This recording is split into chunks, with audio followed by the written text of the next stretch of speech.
The largest oil export terminal of Saudi Arabia at Rastanura was attacked by drones. A series of strikes were allegedly launched by Iranian-backed Houthi rebels from Yemen. Saudi Arabia is leading a military coalition that intervened in the conflict in Yemen, which now faces one of the world's worst humanitarian crises. The political crisis in Yemen began in 2011.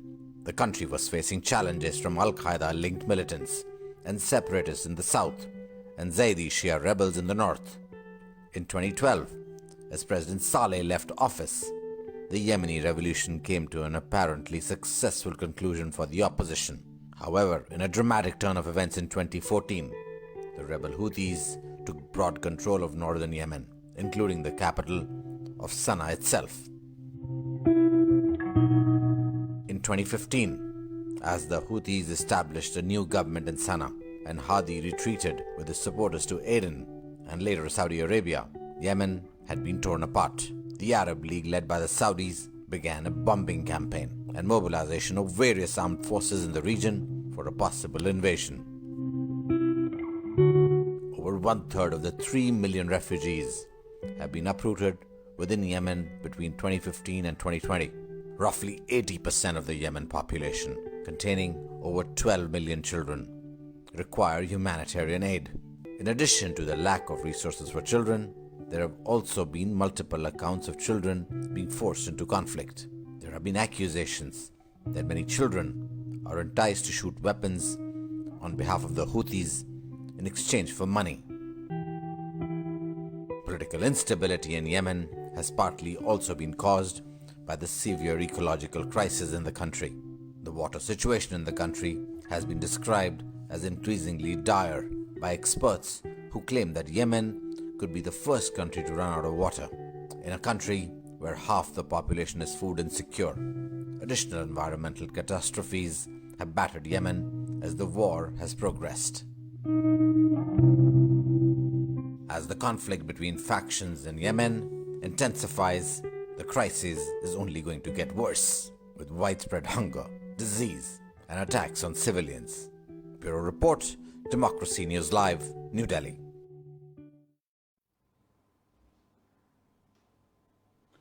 Good evening, I'm Rohit Gandhi and you're watching Democracy News Live. Welcome to our show, It Matters. Today, we're doing a show titled, The Crisis in Yemen. Yemen is a small country on the Arabian Peninsula, but it has become the site of grievous civilian suffering amid a complex civil war. The crisis in Yemen began in the 2011-12 revolution against President Ali Abdullah Saleh, who had led Yemen for more than 3 decades. The civil war began in 2015 as a result of clashes between Yemeni government forces and the Houthis. More than 4 million Yemenis have been displaced from their homes since the beginning of the crisis, but the vast majority remain inside the country. In 2020 alone, approximately 172,000 people were uprooted, giving Yemen the 4th largest number of internally displaced people in the world. Approximately 66% of these live in dangerous locations, characterized by widespread food insecurity and lack of basic services like running water and toilets. The situation has become even more challenging since the onset of COVID-19 pandemic and the threat of a looming famine in the country. The conflict has given rise to cholera outbreaks, medicine shortages, and threats of famine. The United Nations calls the humanitarian crisis in Yemen the worst in the world. The chaos has also allowed the Al-Qaeda affiliate in the region to expand its foothold. Yemen is a country with a government widely acknowledged to be corrupt, has a large amount of weapons in private hands. Today, we're joined by Dr. Waiel Awwad. He's a journalist and political analyst. Atul Aneja, editor, indianarrative.com, and Ambassador Anil Trigunayat, distinguished fellow of the Vivekananda International Foundation. Welcome all to the show. Let me first start with you, Dr. Awwad. Explain to me, what's the way out of this Yemen crisis? And, explain what's really going on there. Who are the Houthis, for example? Thank you, Rohit, and thank you for you and your distinguished guest on the panel. Actually, the part that we need to speak why first the war on Yemen. I mean, this is a very interesting part of the world that is geopolitically located, where there is always a passage of Bab el-Mandeb into the Red Sea, the Suez Canal, where you have 15% of the world trades pass from that passage, and you have 8% of the global oil exports passes also from there. So therefore, the importance of Yemen is very much of the interest of vested interest nations that they make sure to control this passage for future control of any kind of their political objectives. So Yemen fall on the colonials proxy wars fought in different parts of the world in controlling this globe. So therefore, it has been a war of no reason. It is the worst catastrophe, as the UN have said it, that the worst catastrophe in the world have been created by the Saudis and the UAE against the Houthi, who were actually part of the government of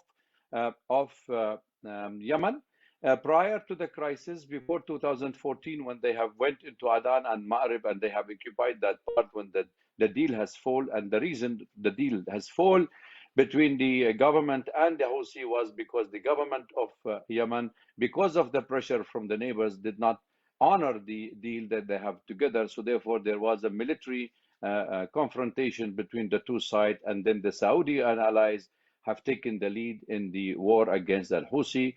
And Houthi, as we know, they are a part of the Yemeni society. They have been there for years, for centuries, and they have been always wanted to be part of the Yemen, especially after governance, especially after the division of Yemen and then reunification of Yemen. But because of the rich resources, because of the lust of the neighbors of Yemen, it has not been able to utilize its own resources for the people of Yemen. And that's why Yemenis are paying the price of what's going on the ground because of the regional players and because of the international players. Sure. And that's what Sure. the catastrophe Sure. lies. Sure. Let me bring in Ambassador Trigunayat. Ambassador, explain to us, the reality when we look at it from South Asia, sitting here. We look at this conflict, and there seems to be both Saudis and the Iranians involved in this conflict in Yemen. What do we make out of it? Is this a Saudi-Iran conflict? Is this a fight for the resources, or is there something more to it around the tribes? Thank you very much for having me along with these distinguished panelists. Frankly, this is, of course, a conflict between the Saudis and the Iranians by proxy. And as you know, that the Saudi Arabia is to the north of it, and this Yemen is not a small country. It's a 530,000 square kilometer actually, and it is the second largest country in the Southern Arabia Peninsula. And as Dr. Awwad says, there is an ancient heritage and a string of trading ports of strategic significance. There are more than 200 odd islands, which including the Socotra Island, in which the UAE and Israel are very keenly interested in. So, in my view, why the problem of Yemen began, because I have visited that several times when I was working in the ministry. The problem began because when the Obama administration started its Iran outreach and signed the nuclear deal, Saudi Arabia and Israel, and of course other Sunni Arab countries, were extremely peeved at that, and they wanted to show that we are important here, frankly. And that is the reason that they started. And at that time, as you know, the Arab Spring had begun, and the Arab Spring impact, their people's wishes were not fulfilled. There were problems. There was internal, and therefore they came in. And that's when the Houthis also started taking, along with that time President Saleh. And this is the major problem in the country. But thereafter, the 9 countries got together and they started bombing the place with the connivance of the Americans in the beginning, because the Americans just wanted to assuage them a little bit under the garb of terrorism. And as has been mentioned, that there is Al-Qaeda in the Arabian Peninsula that has been operating there, and which is very strong today in the southern part also. So this has been going on forever. I mean, this is now 5 years, more than 5 years that this has been continuing. And there has been no effort on the part of anyone, but it only began after the oil crisis began in these countries, when the war became unaffordable. Therefore, there was a Riyadh agreement, and the Saudis started immediately last year declaring ceasefire. At the same time, these Houthis became stronger because Iran wanted to continue to flex its muscles. It has been pumping in arms ammunition through the Hodeidah port and all that. But everything else is coming except the humanitarian relief for the people. So that has been the biggest problem. Now, with the Biden administration coming in, they have distanced themselves from the Saudi outreach. And Saudi Arabia realized that they had gone far too close to Trump. And therefore, now they have been told, the Americans have withdrawn their support and told the Saudis to settle this matter quickly. But now it is once again back to this US-Iran problem. You see that when US wants to return to the JCPOA, but the Iranians want their own cake and eat it too at the same time. So they are continuing to support their or through Iraqi militias to pressure the American government to very quickly agree to their terms and not expand the scope. So it has a much larger canvas. And Yemen, unfortunately, has become the battlefield for these ideas and surrogates. Sure. Very interesting. It's a highly complex situation, and we all recognize, cover the Middle East, how complex it is. Mr. Aneja, let me bring you in here. Explain to me, should the world, first of all, is it even interested in Yemen, or is it just a battlefield and will continue staying a battlefield? And should the world be worried that there is an ongoing humanitarian crisis in Yemen? Look, the world is interested in Yemen. It's not a forgotten story. And the reason why it is interested is very eloquently explained both by the earlier two guests, Dr. Awwad and Ambassador Trigunayat. It is a cockpit of geopolitical rivalry. And we can see that where the front end of that is the Iran and the Saudi Arabian conflict, which has many layers to it and historical layers to it. And there's a religious divide as well between Sunnis and Shias, with either both Iran and Saudi Arabia considering themselves leaders of each of these two sects. So that's one end of it. But then you also have the geopolitical end coming in, is the oil factor, the Bab al-Mandab, which is the Gulf of Aden, and then the route to the Suez Canal, and the energy supplies come into it. So the world has to be interested in it. But the point is that so much is the interest that the rivalries now are not breaking apart. We are not at a stage when there is a sentiment for reconciliation. We are not moved into that. So this conflict, to my mind, is continuing to grow. The new dimension which has come in, Rohit, is the Biden administration coming. So the point is that we saw that with Obama coming, we had the JCPOA, the Iran nuclear deal. Now, we have to visualize this. If there is a revival of the Iranian nuclear deal, right, which means Iran comes out of the doghouse, then we probably are in Yemen, that reflection could be seen in terms of greater support for the Houthis coming in. That itself is going to create a spiral. I'm very interested and intrigued. A few days ago, after the pressure started on MBS, on the other case, that's the Khashoggi case, from the Biden administration, that MBS reaches out to the Russians now. And Russians have been players in Yemen in the past, when it was North and South Yemen. So I see it an escalatory ladder right now. And frankly, the world is interested, but it is still looking at it in its own vested interest. So the potential for conflict is even greater right now. And I don't see a resolution anytime soon. And the humanitarian crisis, unfortunately, is going to prolong. Don't see a silver lining in the stage we are in. What happens down the line is a different story. But this is what I think, that we are in a stage of deepening conflict in Yemen. You take your point there. The conflict obviously is there for a reason, and geopolitical conflicts, when people get involved, they usually get involved for a reason. Dr. Awwad, my question is to you now. We constantly hear this, that the Americans were interested, or the Russians were interested, or the Indians were interested, or the Chinese were interested. And what I don't understand, you're from the Arab world. Why can't the Arab world realize that they have to find their peace if they want other countries to leave them alone? Other countries otherwise will continue to interfere and continue creating problems for their own financial needs, or greed, if you want to call it that. What's the challenge? Why can't the Arab world figure this out?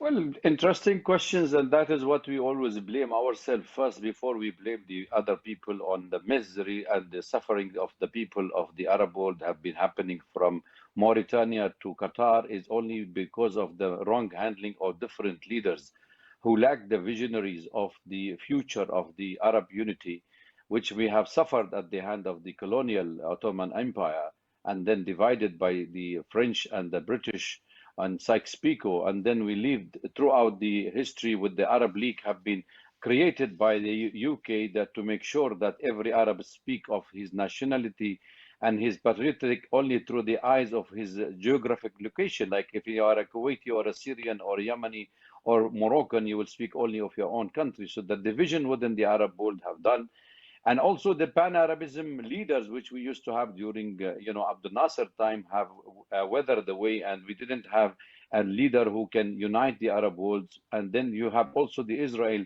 created inside Palestine, where we have a problem continuously till date. So the interest of the Arab world definitely have suffered, and we are at the receiving end of the misery that we have been suffering on the contemporary history. None of the Arab countries is able to stand or take a strong position, and even the Arab League have turned its guns against Arab countries. If it was in Syria, it was in Yemen, it was in Iraq, or in Libya, we have seen that the Arab leaders, which have taken the Gulf country mainly, took the lead in the Arab League, have made sure that the suffering and the American and vested interest nation take the full advantage of the division within the Arab world. Having said that, I would say that we always believe in the people of the region, Rohit. We are the people who can come back. Leaders will come and go, but definitely there will be a stage. But currently, we are at the receiving end. There is no let up. There is no light yet in the tunnel. But I think the Yemeni have proved again and again that they will be. They are very difficult to rule, and it is a graveyard of the invaders. The British or colonial British could not stay, neither the Saudi nor anybody can stay in Yemen. Nobody will accept any foreign intervention in the country. I think we also have to highlight here is one of the important issue of the American foreign policy in the region is a regime change. And Yemen was among the 7 countries that the United States wanted to topple the regime. It is Yemen, Sudan, Somalia, Syria, and Lebanon and Libya and Iran later on. So therefore, the more you continue with the war in Syria or in Yemen or in Iraq, is the more you make the division within the Arab world. You prolong the suffering of the people because you have main other objective or rule and divide in the Arab world on more ethnic lines. So we may have ended up in 22 nations currently. We may go up in the next decades into more double the size, double the numbers of the Arab country. So I think we are at a bad time of history. So, explain to me, Ambassador Trigunayat, is there a way the Arab world will be able to sort this out on their own? Now there is, you see, the problem with them is that somebody said that if a problem is among the Yemenis, let the Yemenis sort it out. If there is a problem in Iraq, let the Iraqis sort it out. The problem is that there is either an external intervention, which has really caused a very major problem everywhere. That is unlikely. I mean, we may expect that's an idealistic kind of scenario because of the strategic locations of their country, because of the resources that those countries have.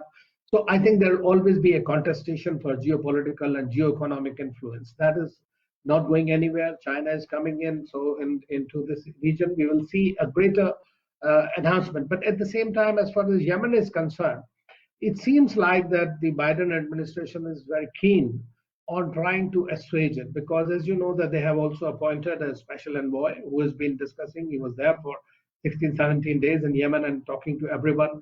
Martin Griffiths, the UN special envoy, has been working on it.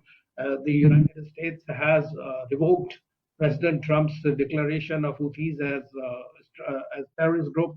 So that has helped so that the humanitarian relief can move in now. But for that, the Hodeidah port and the Sana'a airport have to be made available and freely accessible. The Saudis are right now, in my view, are pretty tired of it. They cannot continue at this pace because of their own internal problem and because of the problem that the Americans want them to lower the scales. So I think that at this point, Iran, on the other hand, has been supporting the Houthis openly, and there is no problem with that. But Iran has also agreed with the Saudis at some time in the past after this, when the Stockholm Agreement in 2018 happened, that we'll continue to work together to bring about peace. So when we see the tension between US and Iran going down with the JCPOA being signed, which might be a little while longer now, I think that the Yemen situation could perhaps be assuaged, and it will begin with of course, these sanctions being lifted and providing them humanitarian assistance immediately, because as was mentioned, that this is the worst humanitarian disaster.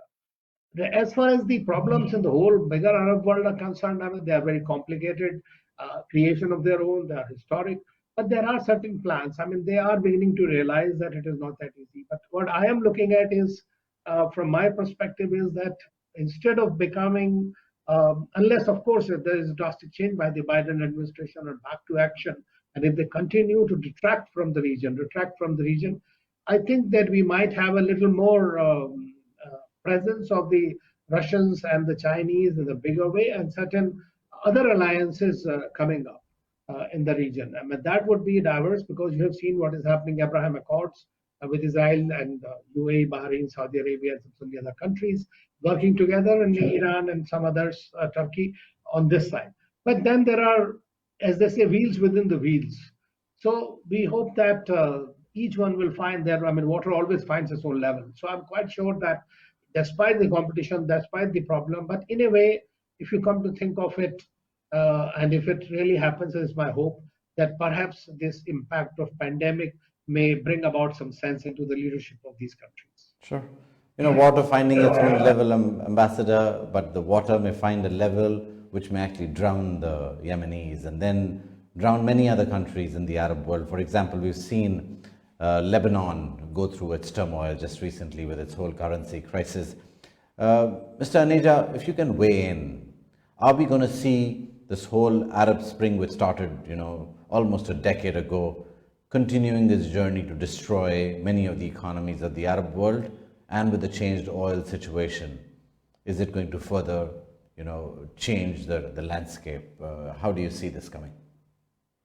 No, I don't think that we're going to have, quote unquote, the classic Arab Spring, which started with Egypt and then moved on towards Libya. It started with Tunisia, sorry, and then it moved on to other countries of the Middle East, including Egypt and then Lebanon, and then moving towards Syria. Because what really happens is that this regime change under the garb of Arab Spring really stops at the gates of Damascus, because that's where the reversal really starts. I remember when I was posted in Dubai, and we had this very animated conversation, and I told the people I was talking to that Syria will not fall, and because the Russians have got into it, and also the character of Hezbollah and the Syrian government. So that particular tide got reversed in a way in the Arab Spring. So I don't think we're going to move into that spiral anymore. But the fact remains that when it comes to Yemen, that we are going to continue with this level of violence, but at the same time, there is a misery index, let me put it that way, which happens in other theaters. When the misery index increased to a level in the Vietnam War, there was, it looked intractable, but people came around it. I think the misery index in Yemen has become very high now. And you have these pictures of people in starvation, the situation of children. It is now going to influence hearts and minds in several quarters. I think that's going to be the trigger for a possibility of some reconciliation. So we are reaching there somewhere, but still not at the tipping point. So my hope really of a resolution of the Yemen crisis is that. But I see it as an isolation rather than a snowballing Arab Spring kind of a movement which started in 2010. This is something standalone in a way, and I don't think it can be compared to that. I think India has interest in this, and that's a separate topic which we can discuss. Sure. No, absolutely. And the world's interested in the Middle East. The world's interested in a stable Middle East. But many say the world's not interested in a stable Middle East. The world's interested in a Middle East of conflict. But I think most of the good world will want the Arab world and the Middle East to stabilize. There needs to be terms where people who have ran away from their nations should be able to return in peace, and the Middle East can continue to grow well. And I think out of this whole oil scenario where oil is the commodity that everybody is chasing, to a world where a lot of the energy is going to be more locally produced and consumed. The Middle East will have to find its own reasons to stabilize itself internally and not look at the rest of the world for stability. Thanks for watching. Good night and good luck.